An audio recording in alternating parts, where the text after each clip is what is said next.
I'm in the process of writing my first book.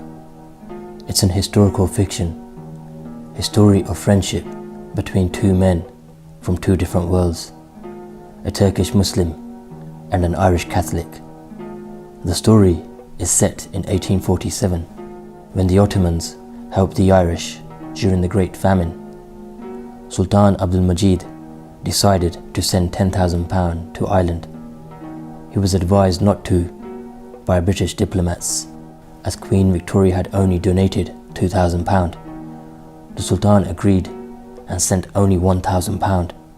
However, he felt it wasn't enough and decided to secretly send 3 ships full of food, which arrived at the port of Drogheda.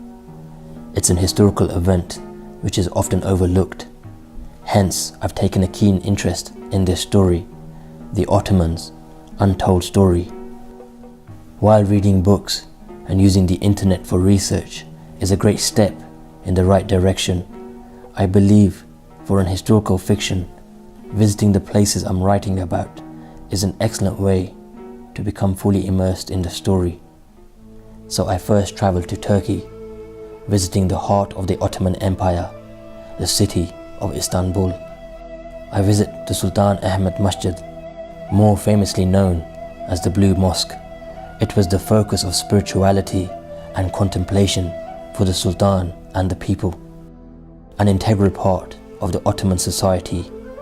Not far away is the Hagia Sophia, another beautiful reminder of the Ottomans. Sultan Abdul-Majid ordered the restoration of Hagia Sophia whilst working on the Tanzimat, the reforms of the Ottoman system. He became the 31st Ottoman Sultan at the age of 16. He ruled for 22 years and passed away at the age of 38. He was a Sultan and a Khalif, leader of the Muslims.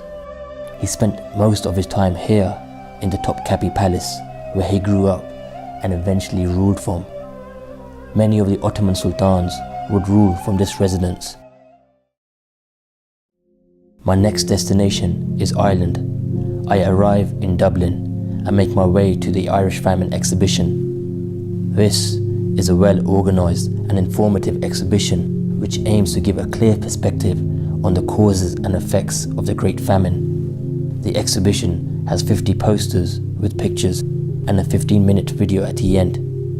There is a section dedicated to Sultan Abdul-Majid's efforts in helping the Irish in 1847. I then go to the Famine Memorial. These statues commemorate those who lost their lives in the Untold, the Irish reference to the Great Hunger.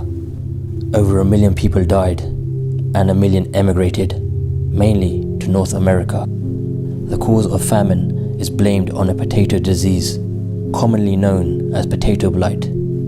The people died from starvation due to heavily relying on this one crop. Not far from the Famine Memorial is a Jeanie Johnston ship. This is a replica ship of the original, which made 16 journeys to North America between 1847 and 1855. What's great about this ship is that unlike the sad accounts of the coffin ships, there was not even a single loss of life on the Jeanie Johnston. Also on the ship, there is more information regarding the Ottomans' aid to Ireland. I then travel to the town of Drogheda. This is where the Ottomans arrived with the ships full of food. This story of the Sultan's determination to help Ireland can be traced back to Charles Mackay's addition to W. Cook Taylor's book, The Life and Times of Sir Robert Peel, a biography of the British ex-Prime Minister. A plaque in Drogheda town centre shows appreciation for the Turkish donation to Ireland. Also, Ireland's ex-president Mary McAleese mentions and thanks the Turkish people and Sultan Abdul-Majid while she visited Turkey in 2010. So I begin working on my book in aim to get it published. It's not just a story of friendship between two people, but a story of friendship between two nations.